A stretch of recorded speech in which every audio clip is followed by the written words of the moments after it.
Are we ready? Yes. Yes. Okay. So ready. Excellent. Good morning. So we start this very last stretch of this very intense and beautiful week with Sebastian Rudolph's ultra rich discipline.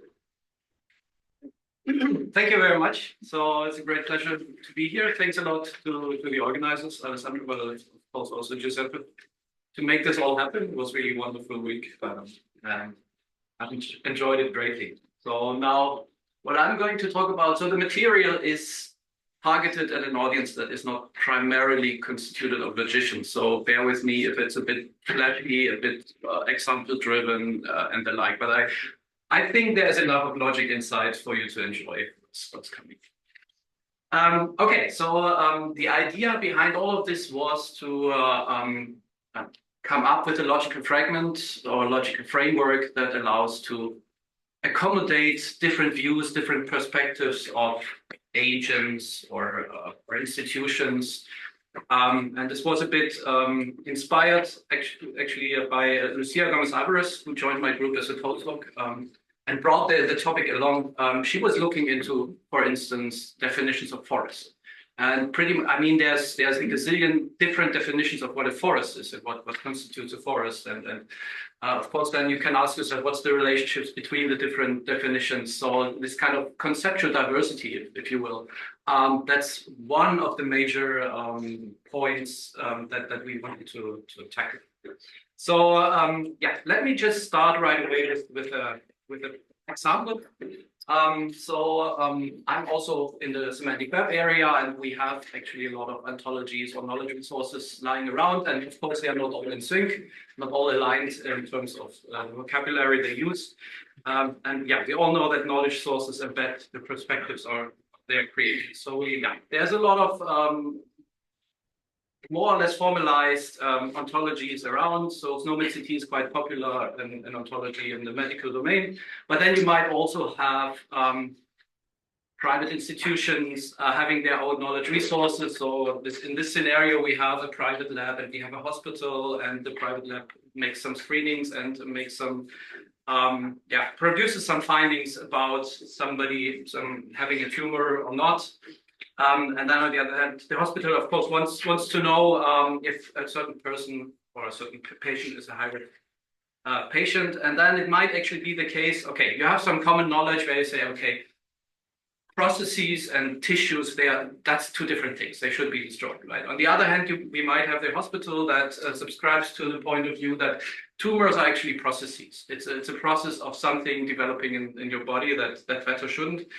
And of course, then they also know that if there's such a process attached to a person, then that's a high-risk person. On the other hand, the private lab might just subscribe to the point of view that, okay, tumor is just some sort of tissue, right? Because it's a static viewpoint they have. They just take their images and then they make a decision, right? And now you probably already see what's coming along. If you have all this information and you just blindly put it together, there might be a tumor detected somewhere, then of course, from the one perspective, it must be a process. From the other perspective, it must be some sort of tissue. And then we have an inconsistency arising, which of course shouldn't, because then reasoning becomes futile.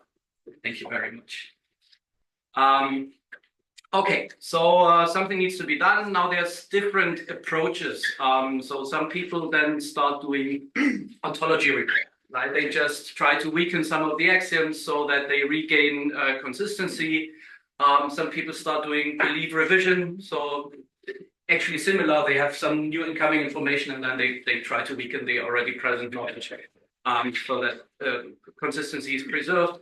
Some people go to paraconsistent approaches, right? They just say, okay, we have to live with the inconsistency and somehow restrict the bad impact that it has. But this all doesn't seem to do justice to the scenario that we have here, because we just have different perspectives, and actually we would like to preserve them all, but limit the bad impact that we get.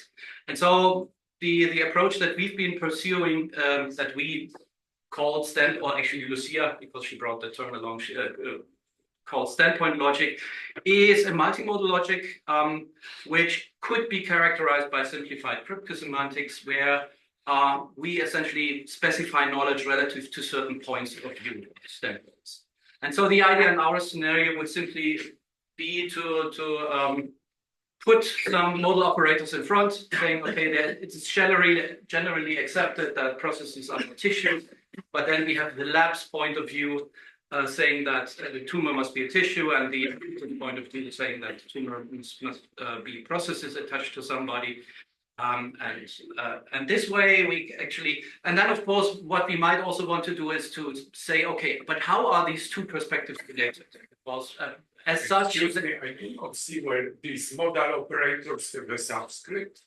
Yeah, they do. And this is the agent name. And this is the agent. We will come to that when I introduce the syntax formally. I'm still in the kind of motivational part of the talk. But yes, they do have a subscript, and the subscript indicates who is holding a certain standpoint or who is the agent. Right. And so the last part would be to say, okay, there's a certain relationships between the different standpoints. So somebody who has conceivably a tumor tissue according to the lab definitely has a tumor process according to the hospital. You might want to say things like that in order to have what ontologists might call bridge rules. So rules that connect different vocabularies or different views. Okay. So, and then with this in place, the argument is that then if we have a tumor and so we have the patient with a part which is conceived. There's a microphone. No, I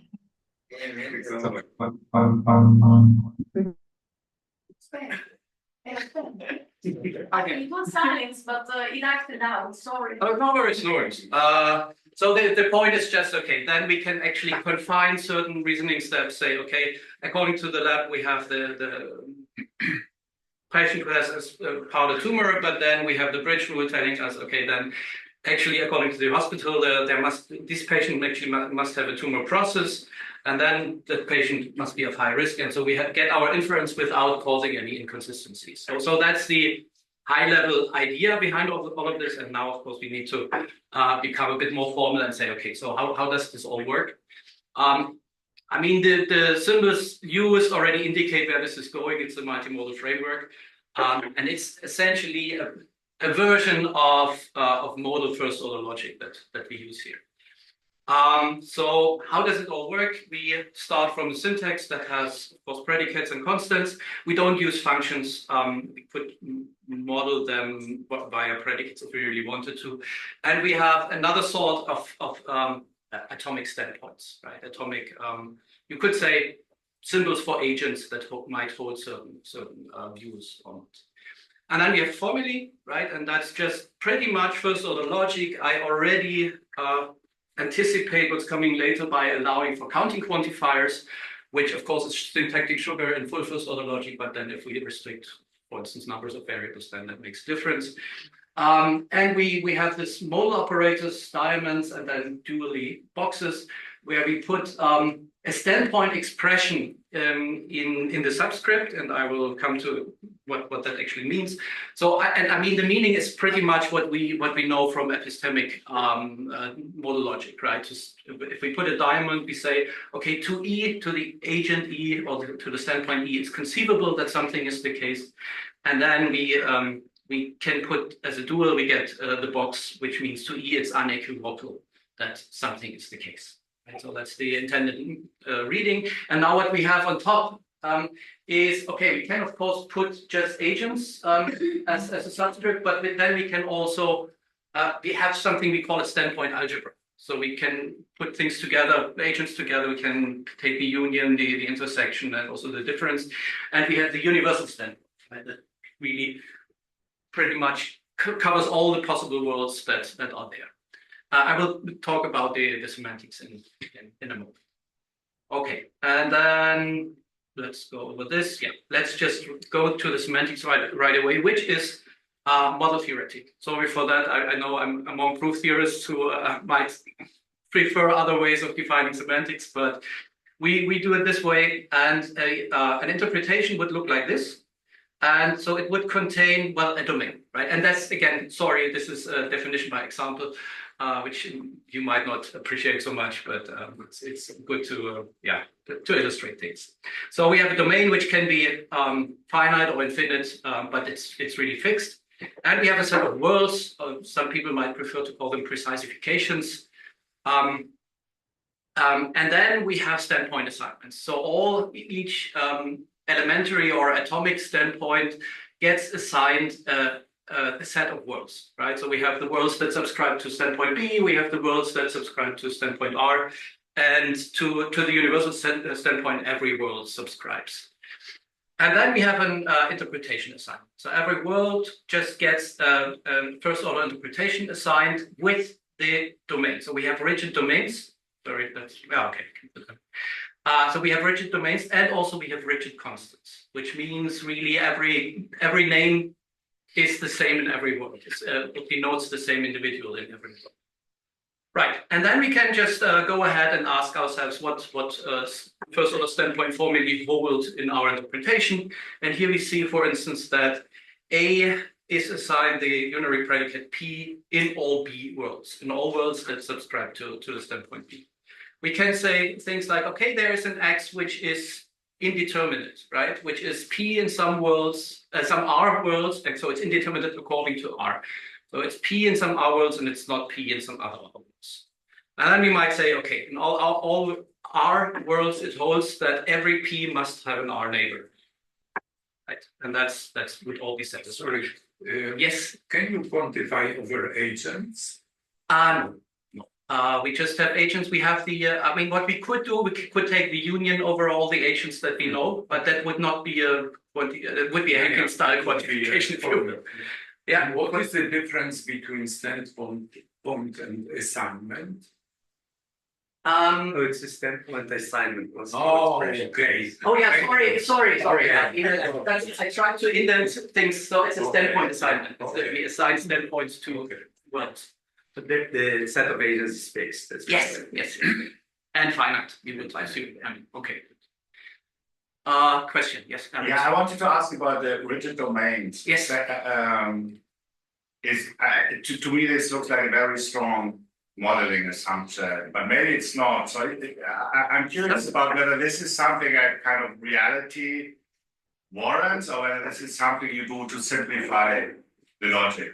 Okay, so if you don't do this, then you might have problem with quantifiers and free variables outside the model operators, because then you don't really know what they refer to in certain worlds.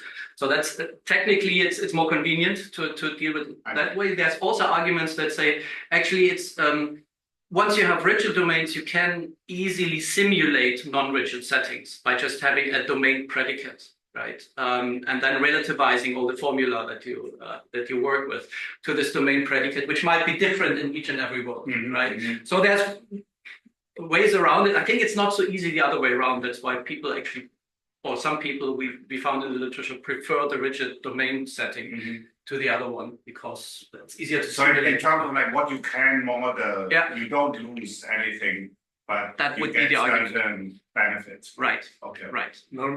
Sebastian, normally the fixed domain is this domain of possibility, right? Right. But I'm wondering if, so we assume also that agents have an opinion about all predicates, right? Yeah. Always. So for every single predicate, agents have an opinion in the sense of what they believe. Yeah. Okay. That's stronger than the others. Yeah, that was true. Yes. Thanks. Feel free to fire away with your questions. But is it possible to weaken these assumptions? To weaken, so I was already saying to deviate from the rigid domain assumption, you can simulate it in the rigid domain setting. Now, if you want I mean, this is semantics, right? This is the model theoretic semantics. In the logic, of course, you can. You can do this, even explicitly say that a predicate is indeterminate according to a certain standpoint. So he's saying this agent doesn't subscribe to P or non-P being true, because there's, according to this agent, there's possible worlds where either holds. Right, so on the logical modeling level, you can personally deal with incomplete information or even with ontological commitment and non-commitment, which is also nice. It's just, I mean, in the semantics, a model needs to fully subscribe to the setting, and then we might have another model or another world where things are different. Right, so in a way, it's accommodated. I would claim, but of course, one could also do 3-valued stuff and a lot of different things. But the things I'm doing are mostly really classical in this sense. Okay. Further questions, deliberations. Not. We can also come back to it later. Okay, so now we know essentially what the setting is, right? So we have this umbrella logic of first order standpoint logic, which of course by itself is undecided because plain first order logic already is, so without any standpoint stuff around. So the question is, okay, how can we now find some interesting decidable fragments and also analyze their complexity? So what we found, or what has already been observed before, is really that there is a useful distinction between how model operators and the quantifiers interact, or how they are nested. And so there's a fragment that we called sentential fragment because model operators only are allowed in front of sentences, so no pre-variables. That's the easiest case. We will look to that which actually allow a very generic approach that works in very many different fragments of first order logic. Yes, we will see that in a minute. Then there is what we call, or not what we call, but what has already been called the monodic fragment, which allows at most one free variable, right? And this is then it's getting interesting, and we've been considering this a lot. And beyond, it's really getting tricky. Beyond, you easily gain undecidability because you can have rigid roles, as description logic people would say. So you can synchronize binary and higher order predicates across worlds, and then you can easily simulate grids and the like. Okay, so let's look a little bit at the different cases. So let's start from the easy case, the sentential fragments, right? So we only have model operators in front of sentences, right? And so that applies to boxes, but also diamonds, of course. So if we look at some examples, so to say that according to agent S, according to agent S, a tumor or every tumor is either a process or tissue, that would be in the sentential fragment, saying that, okay, the standpoints of T and P are actually existent, because one might also allow for empty standpoints or not. That depends on basic assumptions. But then if we would like to really make conceptual statements like, okay, every tissue according to P is a tissue according to T. That would be outside of the sentential fragment, right? And that's maybe also interesting when you use description logics to really have the model operators as part of the concept language to say, okay, the set of individuals which are fathers in all worlds according to Alice or something like that. And this is something. Sorry, but this is of course okay in your general language. Yes, of course. Yeah. We're just looking at fragments now because the general language is easily undecidable, right? It's even undecidable if we don't use any standpoints. So that's a general idea, right? You first start with a very generic logic to set the stage, right? To fix the syntax and semantics once and for all, which typically is undecidable, and when it comes to reasoning, like satisfiability checking. And then you look into interesting expressive fragments which still allow for decidable satisfiability checking. So that's what we typically do also in description logics and fragments of first order logic, where there has been a lot of research. Okay, so the interesting case or the interesting observation is, even if we just take sentential first order standpoint logic, we get something that one could call a small model property, where one has to be careful because a model consists of several things. When I say small model, I mean a model with few worlds, with few precisifications. Yeah, of course, each and every world might be very big. The domain can still be infinite. if you want. But that's interesting. I mean, that doesn't give us decidability, of course, but it's a nice observation that really generically holds. If we confine ourselves to sentential fragments, we essentially need one witness world for every diamond, right? And that's all we need, and that's of course polynomial in the size of the formula whose satisfiability we want to check. So that's quite nice, because then we can actually come up with a generic translation where we say, okay, we anticipate the number of worlds that we will need. So we have a guarantee whenever there is an arbitrary model, there is one with few worlds, even with linearly many in the size of the formula. So we anticipate that number, and then we simply duplicate our vocabulary, and we superimpose it on our domain, right? So we put it all in one domain, and we just this way rewrite the standpoint mechanics, if we want, into just interactions between different copies of the vocabulary. So this would be a very easy example. If we have such a formula, we have essentially two model operators. So we need one world always to set aside to start from, and then two more worlds as witnesses.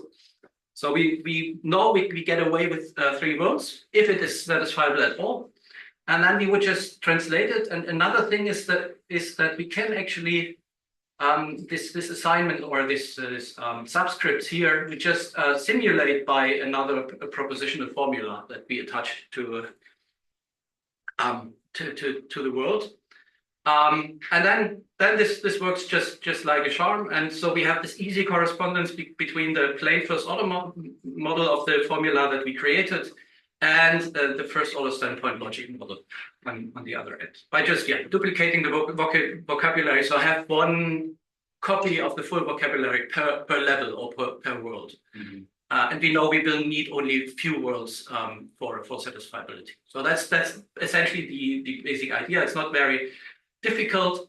Now so that's essentially all I just told you. Now the good thing is that this translation is rather modular and well-behaved, which means if we restrict ourselves to certain fragments of first-order logic and then apply the translation to it, we will still be in that fragment. So the standpoint elimination procedure that you might call this actually preserves containment in a lot of decidable fragments of first-order logic. And that's nice because, and even it's polynomial, right? It's also polynomial in case we have the small model property. And that means actually all the complexity results that we know for these decidable fragments, they just carry over to the sentential standpoint case. So for the guarded fragment, for the tri-guarded fragment, which might be lesser known, for the counting two variable fragment, and also for the ontology language OWL2, where we need a bit of more tricks because it's rather syntactically awful, I might dare to say. But with a bit of extra hacking, this also works out fine. In all these cases, we can really rewrite a standpoint attached formula into a standpoint free formula of the same fragment. And so the complexities that we know, they just carry over. And in particular, in the case of OWL, we can then actually even use the resonance, right? We cannot, it's not just a theoretical argument that we can rewrite. We can actually really polynomial rewrite into an OWL ontology and then use whatever off-the-shelf resonance come our way to actually install or implement a standpointy reasoning, if you want. Okay, so that's nice. But then, as I was already arguing a bit, the sentential fragment is a bit restricted in terms of expressivity. In particular, we cannot really use the standpoint modalities as part of the concept language, right? We can just put it in front of statements, in front of axioms, which is already something, but it might not be quite what we want. So let's go to the monodic fragments. And there things become much more involved, as you would probably expect. So we've been looking into a lot, and we've also really focusing on description logics. And so one thing is that we lose this generic small model property that we had in this intentional case, right? So it doesn't really work. And so pretty much every case that you consider, you need different tricks and tweaks to show preservation of complexity. Sometimes it works, sometimes it doesn't. Sometimes you really have a bump in complexity. But of course, we want to focus on the sweet spots where we really can add standpoint reasoning free of charge, so to say, at least complexity-wise. Okay, so we were looking on a very low complexity fragment of the EL family. I'm not sure who has some familiarity with description logics in the audience. Okay, that's actually a reasonable amount. So you might have heard of the EL family, which also serves as the basis of the OWL EL profile, allows for p-time reasoning, and still has quite some nice features. Now, what we did in that case, we first needed to normalize. So we have the monodic statement. So we really add boxes and diamonds to the concept language. Then what we did is really normalize heavily, also using some very non-standard normalization, whose correctness to prove took several pages. That was quite interesting. And then we developed a Hilbert-style deduction calculus, which is of a type that you can just run it brute force and it will terminate in polynomial time. And then you will know if your knowledge base is satisfiable or not. I won't show you the calculus. It has I think like 80 rules and it's very ugly. We definitely think there's some optimization potential, but it was really so it was Lucia and myself, and Lucia was supposed to prove correctness, and she always came back to me and say, "Okay, this doesn't work." And then I said, "Okay, we need another rule." So that's how the calculus evolved in the night before the submission deadline. So normally, sometimes. Okay, but in the end, it worked out, and we have this nice property. We then went on to more expressive description logics. So you might know ALC, and if you then add a few more things like inverses, counting, role hierarchies, transitive rows, this is all like ALC. It's X-prime complete if you look at satisfiability, and there it's not really immediately clear that you have a small model property, but we were actually able to establish one by a rather convoluted transformation procedure. So you essentially take the potentially infinitely many precisifications of one type that you have, and then you squeeze them all into one, playing a little bit of Hilbert's Hotel stuff to actually have all the witnesses that you need in much fewer, actually two. You cannot squeeze it into one, but you can squeeze it into two. So that was a bit mind-boggling, but it also worked out. And then we went on to the full thing. So OWL2 and DL, whose description logic counterpart is called Stroik, for those of you who want to know. And there we actually found it convenient to go even more expressive, namely go to the counting two-variable fragment of first-order logic, which is tightly related to OWL. And this is something I would like to spend a little more time on to show how you actually do, you proceed in this case. So we're looking at the monodic standpoint fragment of C2, right? So we start with some transformations to just make our life easier. So to get some stuff out of the way. So we translate an arbitrary given monodic C2 formula into nullary, predicate-free, constant-free S5, which I will explain in a second, but you should know what S5 is, and it's what you expect. So we get a lot of stuff out of the way. So the first thing we get out of the way is the subscripts. The subscripts in the model operators, right? Instead of saying, okay, there's an X such that according to the lab, X is a tumor, and John actually has that tumor tissue assigned to him. So we go to the S5 subfragment where we just say we don't allow standpoint expressions except the universal one. So really the one that corresponds to the universal accessibility relation. And the idea is, again, similar to what we've seen before. We essentially take nullary predicates that we attach to the different worlds to mark them with respect to the standpoints they subscribe to. And then we can just have to put a few more implications and stuff, and then this just works out fine. So it's really a satisfiability preserving translation that puts us into S5 model first order logic, right? So that's already maybe more familiar territory for many of you. Okay, next thing, nullary free. For technical reasons, we cannot actually tolerate nullary predicates, but then we can just simulate them by unary ones. Just saying, okay, they are just the same across the whole domain. That's really more technicality. And then we also need constant freeness. So whenever we have a constant here, we just replace it by a unary predicate.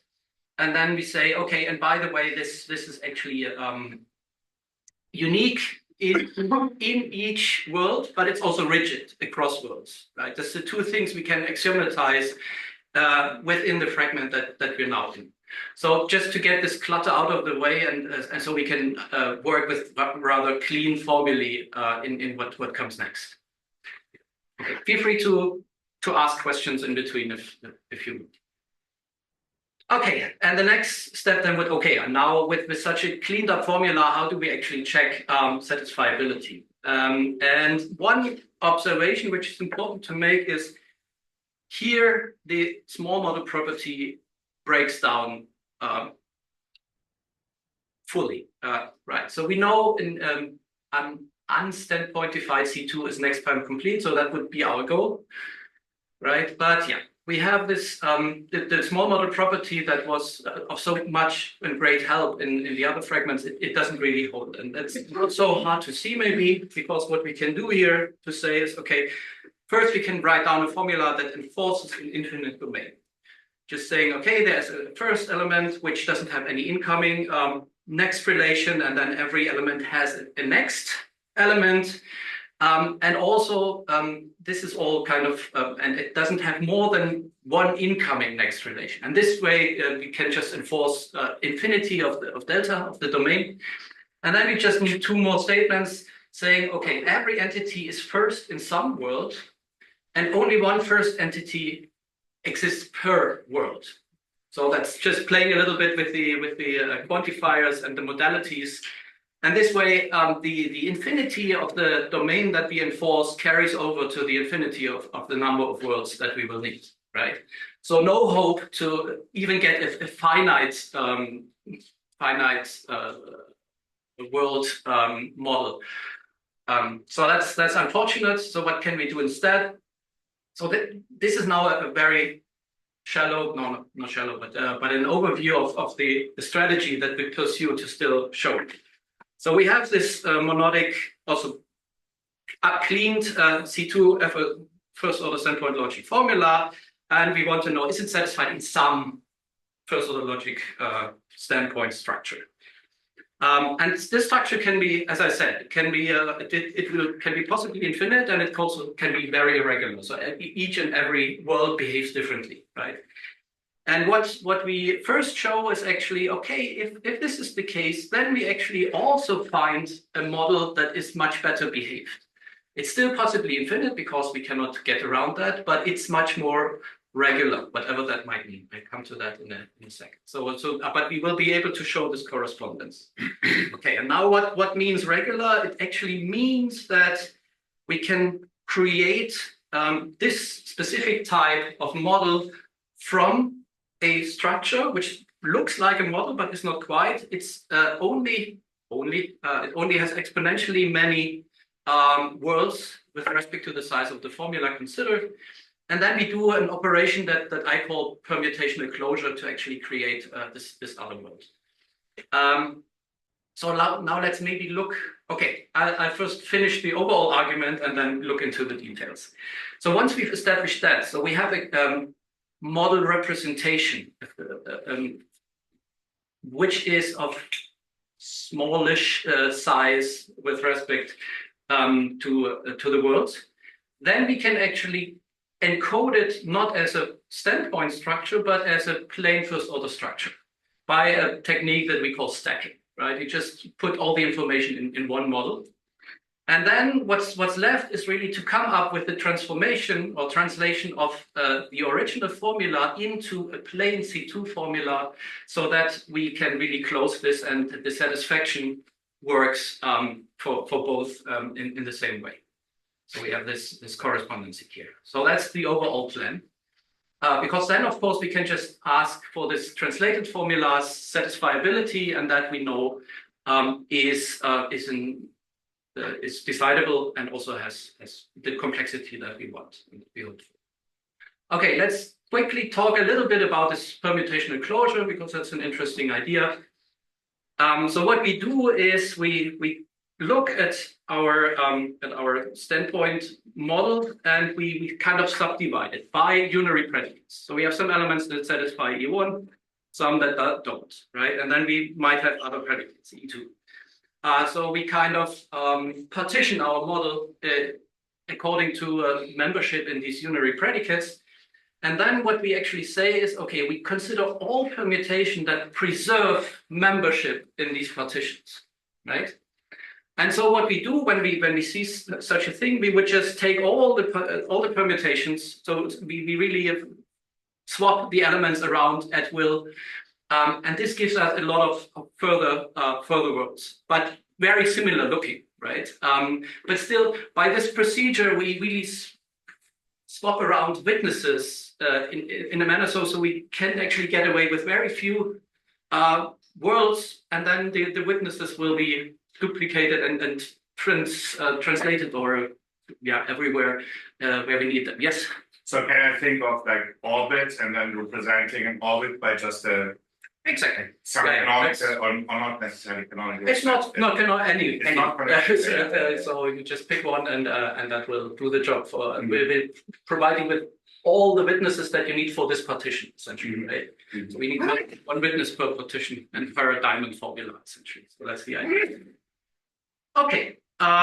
So and then what we needed to show was simply that, okay, given an arbitrary first order standpoint structure, we can do some sort of witness sampling. We just pick a few of the worlds and they will be enough to then create what we need. So that's the idea. And the other part is the stacking part, which is also not conceptually not very difficult. So the idea is we have this exponential world model. We need to do a bit of bookkeeping. Oh, first let's take the disjointed. That's the idea, right? So we have as many copies of delta as we have worlds. That's what you would expect, right? But we put them all together in one model, and then we do bookkeeping. So we need to know where do the deltas come from, right? Or the delta copies come from. And so essentially, we need exponentially many numbers, and we just encode them binary through unary predicates. So that's all still polynomially possible. And then we also need a bit more bookkeeping. So we will connect corresponding deltas cross layers, but only just from one to the next layer. And this is important because the number of deltas can be infinite, right? So we cannot really attach identifiers to them, but we can use counting to have really a functional and inverse functional relationship that connects them through the layers, so that also the numbers add up just fine, right? And so with all these extra adornments, this first order structure, we call it well stacked if it works. And the property of being well stacked, this can actually again be characterized or axiomatized in C2. So that's also nice and necessary observation. Okay, and then the last question is, okay, how do we now actually check a formula that we want to be evaluated on the permutational closure on the stacked version of the generator of that permutational closure, right? So we need to link these two worlds, or not worlds, but settings. And so the interesting cases are really when we have three variables, and we have, in one case, the modal operator, in the other case, we have a quantifier. So let's start with the quantifier, right? So if we want to know, okay, is it true that in this element, this formula holds? Holds meaning when y is assigned to to this domain element, right? Y is a free variable. X is not free in the overall. And then, so essentially, yeah, we just need to make sure that the corresponding other elements, they need to be in the same layer. So we just need to make sure, but the layers we can identify because we have assigned the binary counters to them. Right? We just say, okay, you only see the elements that carry the same binary counted ID, and only those you count, right? So that's just what happens here. Okay, that's the one case. And the other case is when we have a model operator, then we actually look vertical, right? We look at that. If we have a free variable assigned to an element, we are interested in all the other elements on the same, that are identical, but in a different layer. But in that case, we need to take into account that we actually did the permutational closure. So it's not really strictly vertically. There was some rotation going on. And so the idea is simply to say, okay, if we want to check the elements that are diamond star phi, we need to look at the same partitions, right? The partitions that I mentioned earlier. And so the phi might be not vertically strictly, but it's in the same partition. And again, this we can just do by comparing the E predicate attachments, and they must be the same, and only then this relationship is established. So that's roughly the idea. Of course, there's many more details, but one can really show that this translation preserves satisfiability in the way that we wanted. And so we get as a corollary that actually satisfiability in monodic standpoint C2 is next time complete, just like in plain C2, which is nice, because then now I could talk a lot about ontology languages. I spare you the details. So we can really, if we then go to ontology languages like OWL, we have some other stuff around. We have transitivity, which of course we know cannot be described or characterized by two variables, but then there are some clever techniques that the DL people already knew, that we can actually get rid of transitivity by some, they call it box pushing. I spare you the details. So we can apply all these tricks and a few more to actually also lift the result to the mainstream ontology languages. So it also works for those. What does not work is to eliminate the standpoints and still be in the ontology language. So the trick I was mentioning before, to then just use off-the-shelf ontology reasoners, doesn't work here. The result will be in C2, and we'll need to use some C2 features which are outside of OWL, which is a bit of a pity. And we still have to see if we can circumvent this somehow, but so far we don't see a good way to do so. Yes. Can you say a bit more about this? Like, is that just a historical accident that OWL doesn't have these features, or is there a reason why it can't have these features? I wouldn't say it's an accident. So what you can do in C2, for instance, is to say every elephant is bigger than every mouse. So you have elephants and mice, and you have really them. You have the bipartite, full bipartite graph between them, and so you have things which are non-guarded, right? Because also much of the easy manageability of description logic is drawn from the fact that they are actually part of the guarded fragment. This you don't have in C2, and this brings about some issues, in particular if you do not want to check satisfiability, but you want to check, you want to do query answering. Because we know conjunctive query entailment over C2 theories is undecidable, right? So you lose that query answering part that you still have in most fragments of OWL. Now, don't get me going on full OWL query entailment, because it's still open, but we come very close, but that's okay. But we still have hopes that it's actually decidable, so nobody knows how to actually tackle that problem. But yeah, if you go to full C2 and you use the features that we actually need, then query answering is out of the window. Right? So can I think about like an example with the mice and the elephants? Yes. So you want to keep this separated, and then it makes sense because like everybody develops their own ontology, and it needs to be like kind of localized and separated. But for the standpoint thing, you need to build these bridges between, and that's the reason why there's kind of a conceptual fundamental difference between the two worlds? On a very high level, I tend to agree, although a lot would need to be said about this as well. Yeah, I'm not, I don't know enough. Yeah, about yeah, the area. but Just yeah. try to have a takeaway. The guardedness just means, okay, you create the stuff you need, and once, if you think of it in a tableau way, right? Mhm. You create the stuff you need, and then you connect the stuff in the way you need, but then later you cannot create at will free Mhm. connections Mhm. throughout the model. That's just not allowed. Mhm. So in a way, yeah, you stick to what you have at creation time if you Mhm. in the tableau. Yeah. In my role of chair. Yes, I know. I'm almost done.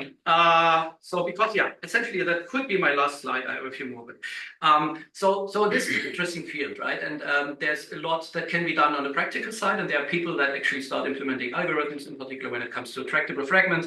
I prefer to stay on the theoretical side, just look into decidability complexity. We know that for plane C2, if we lift the monodicity, so if we just allow one rigid role that is synchronized across all worlds, becoming undecidable, right? But then again, we might try to remove some other features, and then we are interested in interesting fragments again. So that's a lot of interesting research coming our way. Of course, efficient algorithms and implementations is then also something we consider. And then also the question is how to bring it to the people, right? How to encourage people to use standpoints for modeling. There are certain things where you can just say, okay, I take just these two ontologies and I put the one standpoint here, I put the other, then I put next, and then I might even have some bridge rules lying around somewhere, and I can nicely express them via the bridge rules of the type that I mentioned. But that's, of course, yet another dimension. And this is all just starting, and we're very excited about it. And that would be it.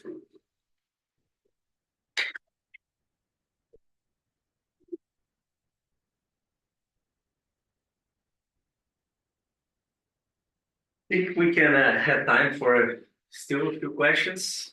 I have a few questions. So the first one is, what happens if you can assume the domain to be finite? So can you speak loud? If you assume the domain to be finite in the case of culture, which is not a crazy assumption for the applications you're looking at. Well, okay. Do you say you assume the domain to be finite in the sense of the finite model property, or do you mean impose finite? You impose. Because imposing finiteness typically is not a good idea, because finite model reasoning is very dirty business, I would say, because typically if you have infinity at your disposal, you can just create much nicer models, like tree-shaped models or the like. If you force them finite, they need to kind of be bent back, and then you lose a lot of nice properties, and much less is known about the finite models. What do you gain? Maybe you don't need all that. I mean, things are much nicer if you have fragments with a finite model property. Then you say it doesn't matter if you consider infinite models or not, because then you get essentially decidability. If you are in a fragment of first order logic or something where you have recursive enumerability, then the finiteness of the model gives you the other side of semi-decidability, and you get decidability immediately. And so that's a nice fact, but that only works if it's a don't care. Yes. Right? Is there any connection to logics of knowledge and belief? Okay, of course, that had to come. So of course, this looks very much like epistemic logic. No. I mean, it's I was expecting this. And yes, of course, it's just what we don't have is the nesting, right? We don't have the nesting. So we don't have agent A beliefs that agent B thinks that. So we just have the standpoints, and they flatten out. So we're always the last model operator counts, right? Yeah. And you could say, okay, then it's much easier. And this is indeed much easier, but this allows us to put more expressivity on the first order logic fragment side, because if you have this nesting and it plays a role, then things become undecidable much earlier. Right? Just before we move to Christoph, to follow up on that, what about the relation to these other context logics that go from McCarthy to Serafini and Junquillia, these different context logics that people develop in the past? I would have to. I mean, I have a vague awareness of these things, but I nothing that would allow me to really make a qualified statement. Yeah, I have a complaint about your title. Okay. This is a title taken from a famous paper of Auber. And he introduced the concept of agree to disagree. And this is concerned with various agents who assign different probabilities to various events. And then there is an attempt to somehow reconcile this attitude. So many people tried to work, or let's say worked on it, and it became famous actually, this paper of Aumann. And one of them is Dov Samet, who works on modalogics. So you might look at it because this is really the, let's say, it's another, how to say, viewpoint of something which you discuss, but through probabilities. Right. No, I mean, we have been made aware of a certain clash which motivated us to really put how to agree to disagree, not just agree to disagree. Yeah. Whereas agree to disagree is a common term. I think it wasn't really coined by. I think it was coined by. Really? Yes. But just let's say we agree to disagree. I think that's a Well, figure okay, of common it speech. was Right? perhaps informal, Yeah. but he coined it as a technical. Okay. Maybe we can take this offline. Dov Samet, who got Yeah. PhD from Aumann, Yes. he wrote a couple of papers in which he kept improving the presentation. No, that's definitely interesting to also look And at he in writes detail. beautifully. Also Aumann. Okay. Thank you. Yeah, I wanted to ask you what kind of proof theory you derived of this. You mentioned a Hilbert mathematics system, but you have some, because I think that this would be possible to create a label calculus since this is defined semantically. Right. I mean, so what we really have is, okay, we first do a lot of normalization so that we are actually down to only very few axiom types, right? And also they are bounded. So, when we say axiom, we mean statements, simply a logical statement. So different. So we have only a polynomial number of statement types, and essentially they are concept inclusive of description logics. So all C are D, where C and D can be complex things. And then we really, Hilbert style is really, if you have one of this, you can infer another. That's all that happens, really. So that's all I can say. I'm not a proof theorist, right? I know that, Tim Lyon is in my group, and so I've been exposed to these ideas. Yes, it's written a paper on label calculus for description logic. Exactly. And actually, Tim and Lucia, they also have already looked into the theoretical aspect. I'm not involved in those papers. Actually, what I can show you is there is a bit of. I thought I had an overview. Maybe I don't. Sorry. There we go. So there is already a certain body of work. And there's also Tim showing up somewhere. So they also looked into relation or combination with linear temporal logic. So adding a temporal dimension, which is of course something you can do if you really want. Sorry. Dexter, could you please connect your computer? You're in the next No, presentation. I think it's I already. think it's on here. It's already It should there. be. So maybe I'm a very lenient chair. So can I? I've asked it. Okay. So maybe one very last question as an ontologist. Here's the risk that I see on the methodological side, right? That you hide some important connections by. So take for example that many terms in language are polysemic in a systematic way, right? Yeah. So take disease. Disease sometimes it's not that you sometimes refer to a disposition and a process, but you are referring to both, and they are connected, right? So you have the disposition and the manifestation of the disposition. So don't you see this risk that you are not, forcing people to resolve these underlying issues? We are not meant to solve these issues. That would be my point. I mean, we provide a modeling environment that allows the disagreement to persist and still allows us to do something logically meaningful with it.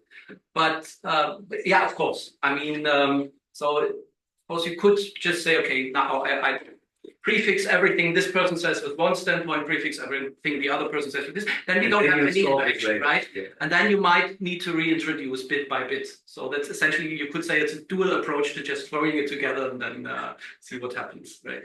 Good, thank you, thanks again.